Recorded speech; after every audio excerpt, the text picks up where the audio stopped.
Alright, so, in my last automation video where I made the absolutely terrible off-roader, I was issued a challenge in the comments underneath that video saying that this person bets that I can't make a 90s French hatchback.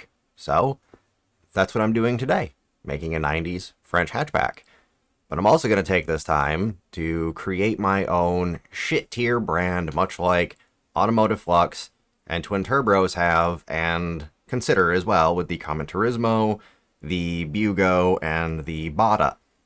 So that's what this is going to be. It's going to be the Yogo 1.4 I. Why is there an I there? I don't know. Just seemed like a good idea to put it there. So, in the mindset of cheap, we're going steel, we're going ladder, we're going steel, just an absolute rust magnet of a vehicle. Front trend, maybe we go longitudinal. Do we do a French rear-wheel drive hatchback? Is that too controversial? Am I pushing things too far? Has science gone too far? I don't know. And it's going to have solid axle in the front and a trailing arm in the back because that seems like a fantastically cursed combination, and it's going to be made of literal trash. New engine. Inline 4. Cast iron, of course. And it's going to be a, I don't know, 1.4. How about that? It's almost like I predicted the future with that one. Close enough. Alright, let's go single overhead cam. I feel like push rod is done just too often when it comes to these, like, shitbox crap cars. It's all gonna have two valves, though. Also cast iron. And also made of hot garbage. Balance shafts, don't need it. Cast everything and garbage. Compression, probably not gonna need that. Cams, not likely. Do we give it a chance to rev? Do I make the lifters nice and stiff? No VVT. But yeah, let's see what that can do for me. No turbos. Seems like a bad idea. I want to go carbureted or direct injection. Again, I feel like I could go carbureted and it would just fall really well in line with, oh, cheap car, cheap parts. But, you know, I kind of want to go for just bottom of the barrel, cheap quality mechanical fuel injection. Seems like a good idea to me. Cast log, of course. That's probably too big. Do I put a cat on it? Does this company have enough money in their budget to care about the environment? We'll go with a 2A. Just nice and restrictive and too baffled. Alright, sweet. We're making... Oh, and it's got to be made out of PVC piping. Alright, so 35 horsepower. Better than I actually expected it to be. I'm not gonna lie. So things are very unhappy, but that's okay because... Oh, hang on. Okay, well, that really didn't change much. Alright, so let's give it some compression so it can at least use the fuel that I'm giving it. 40 horsepower. You know, that's too much. Less fuel. 39 horsepower. Still too much. Where's the exhaust? I'll really just... Oh, maybe not. Okay. 28.3. Yeah. Yeah, we'll go with that. Everything is dying on the inside. Much like everyone around my age. Don't get old, kids. Oh, ride height is yes. Perfect. And yes, two-door because four doors are expensive. And as I said, it's going to be a rear-wheel drive auto, and we are going to go with a 4-speed. 3-speed just seems, again, just too cliche, too generic. What does a game reckon it can do for a top speed? 77 miles an hour. Well, I mean, you could take it on the highway. So I guess that counts for something. Just, I'm going to leave the gearing, open diff, crap quality. Radial tires, hard long life. This thing doesn't need anything fancy. And I guess 155 and 165? That might actually still be too much for the mountain of horsepower that this thing has. And they're going to be crap. We're going to go just drums front and rear. Also garbage. Basically, you'll probably have a better chance slowing this thing down by opening both the doors at the same time. No under tray. You can get 2 half seats in the back. Basic. None of this. Can't afford it. Too expensive. Oh, hang on. And crap. No power steering. Again, you don't need it. You don't need ABS. I can't imagine these brakes are ever going to lock up at any point. Safety. Okay. A little cheap on the safety a little bit. I don't want too many lawsuits of people dying in the cars because it's made out of paper mache. So we'll leave some safety standard. Just all this, a normal preset. I cannot do anything with the suspension. It is locked at that ride height. Oh, that's hilariously bad. And it's going to be super cheap. All right. Underpowered. The rear brake force is very high compared to grip. You don't say. How? Oh, okay. All right, well, I guess we'll have just nothing for rear brakes. And maybe make the front brakes. There we go. That looks about reasonable. Oh, man. Okay, so, let's get some spacing going on here. Can't have those tires sitting in there too far. There we go. Now we're talking. Oh, I don't know if I can keep the suspension. Like, I know the ride height is ridiculous, and it looks hilarious, but I can't. No. Double wishbone, that's too fancy. Fine. You insist, game. Just so I can bring it down at least a little bit. There's going to be plenty of fender gap there, don't worry. But, okay, yeah, we'll go with that. Alright, so, 2,700 pounds, 28.3 horsepower, rear-wheel drive, Yugo i4i. Yep. Alright, let's throw some fixtures on here. And my main inspiration for this was actually the Renault Clio, so this thing's probably going to be pretty simple. I'm not going to go too excessively over the top with it. Because they're just, it's kind of a bland, blobby looking car. And this is supposed to be cheap. So that's the kind of mindset we're going to stick with here. What do you look like? Oh, yes. Oh, yes. This is perfect. Oh, yeah. Yep, that's... perfect. Just the chef's kiss. I keep forgetting that I don't have my webcam on right now because I have a headache and I don't want my lights on to do the green screen thing. But I keep doing hand gestures and looking at my camera as if you can see my face. Oh, boy. I'm not crazy, you are. Alright, what do we want for a grill? How about this bad boy? Give us some lips. Yes. Oh boy, I am liking where this is going.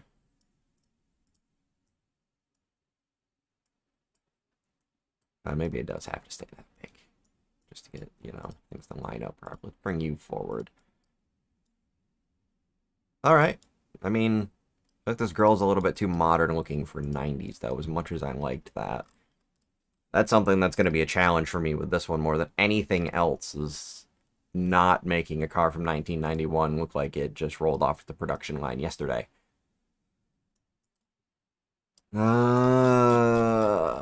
Let's see. Back to the grills. All right, I'm going to fiddle around with the front end for a little while. I will be back with you in a bit.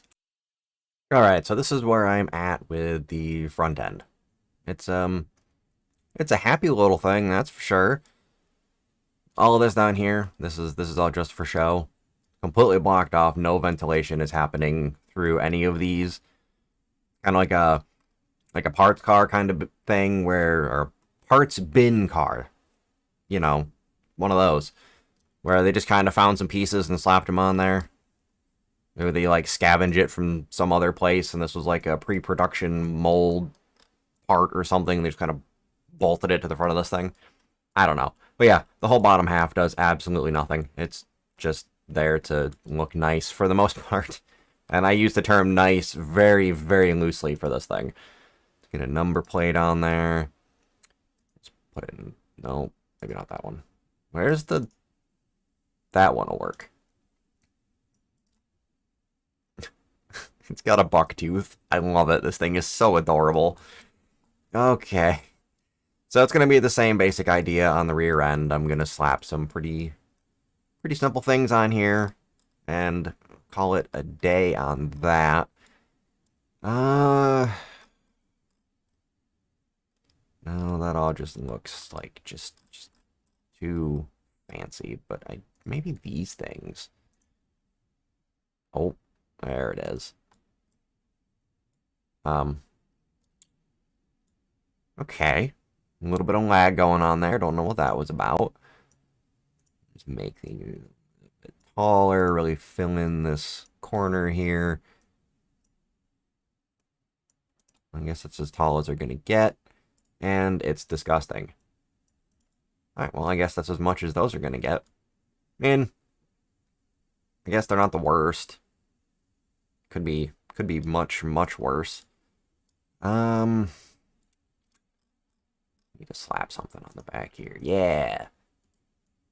We'll go one of these bad boys. Oh, and this car is also going to have excessive amounts of chrome. I know that wasn't exactly the most common thing for cheap 90s cars, but in this case, they were drunk. I don't know. But I'm putting a lot of chrome on my car. Generational appropriateness for automotive design be damned.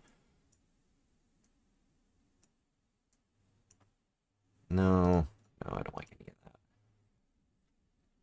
Alright, same as before. I'm gonna throw some shit at the back of this thing, and we'll see how it is in a few minutes. A little longer than a few minutes later. Alright, there it is. The Yugo 1.4i. In all of its flaky, beigey glory. A few things you might notice. It's only got one wiper that is conveniently placed on the wrong side. One mirror. You know. Cutting costs where they can. Don't need two mirrors. The only one that needs to see is the driver, and he's surrounded by windows. He can just turn his head and look. So yeah. I'm going to call that good. And we're going to hop over into BeamNG.Drive and see how this little grossly colored turd ends up driving. So I will see you in Beam in just a few minutes, and I have a special guest appearance that will be showing up in the video as well. Something I did as a little, like, side project, and you'll see what it is here in a moment. Problems. Alright, and we're back after that minor technical difficulty. Seemed like it was a bit of a, export glitch that happened, because I went back into automation to see if I could find whatever that part was that was under the car, and there was nothing there. But yeah. Here's the Yugo i4i, and all of its beige glory. I mean, so far so good. The engine didn't immediately explode, which is always a concern to have with something like this. I kind of expected that. Oh, hey, we managed to get a little bit of air. And the brakes do, in fact, lock up. I'm actually kind of impressed that they can do that. I mean, I don't really know what more to say about this thing. It's a hatchback. It's ugly. It drives. It's rear-wheel drive. And I don't even think I could get this to oversteer if I wanted to. And is my volume really that low? I cannot hear anything at all.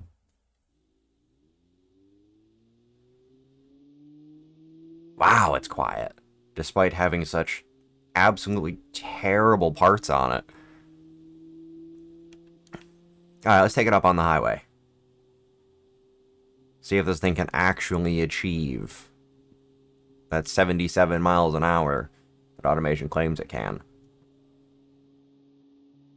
Oh yeah, and there's twin exhaust pipes, even though, you know, it's only got a bendy straw for an exhaust.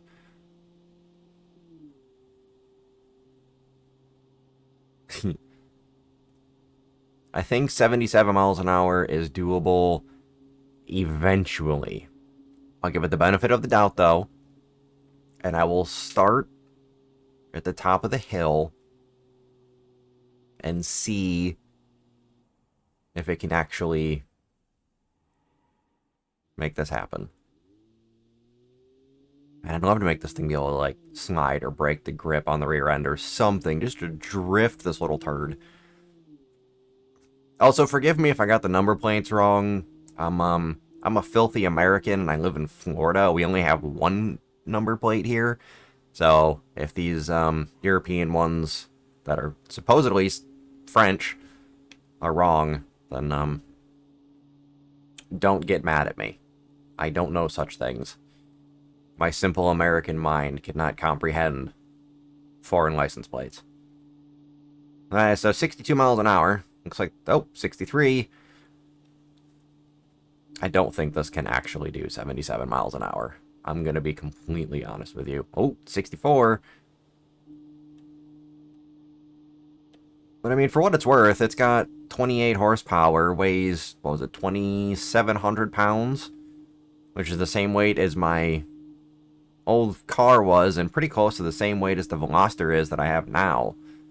So, I mean, that's, I guess, okay for what it is.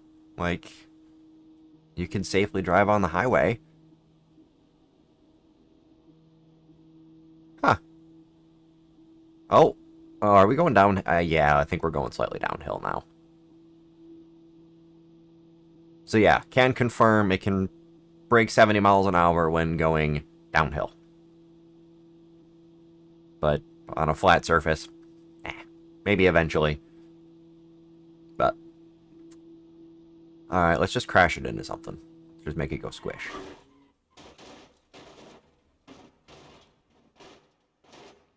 We're not supposed to be here. Oh, I pressed the wrong button. Well, I was gonna go exploring, but I hit the wrong button, and we're back in Chinatown.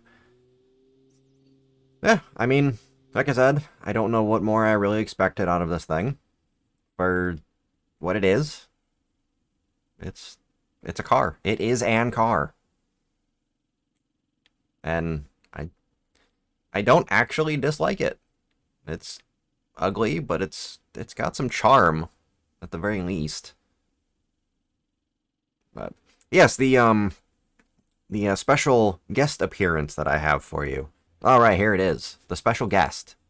This is the Snakebite Taser, as originally created by Automotive Flux himself. And if you watch his videos, then you'll know he's doing like a little like redesign contest for his Automotive Flux games cars. And this was the first one I chose to do. Now just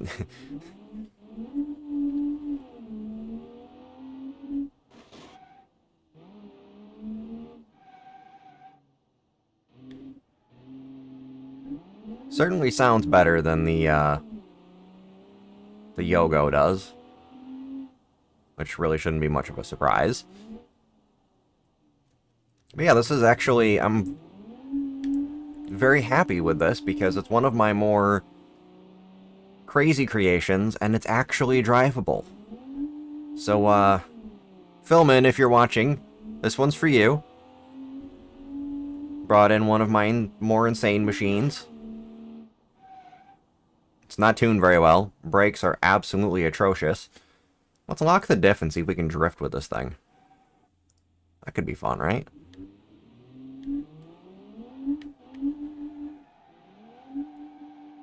Or we can just slide out of control with it. That works too. Alright, so maybe drifting isn't going to happen. It seems to handle its power very well. Which it does have more than when Flux made it. I've bumped it up a little over 300. So it's not like crazy amounts, but it's more than, I don't even remember how much it started with, 220 or something like that, I think. So, yeah. Figured I'd just bring this one out, show this one off a little bit. It's a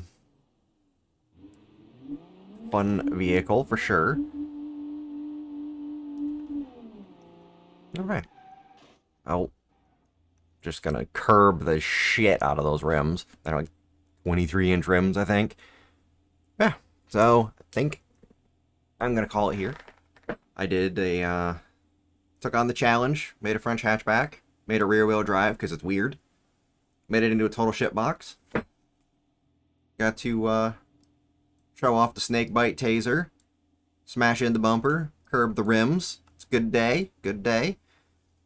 So, yeah, I will see you all in the next video.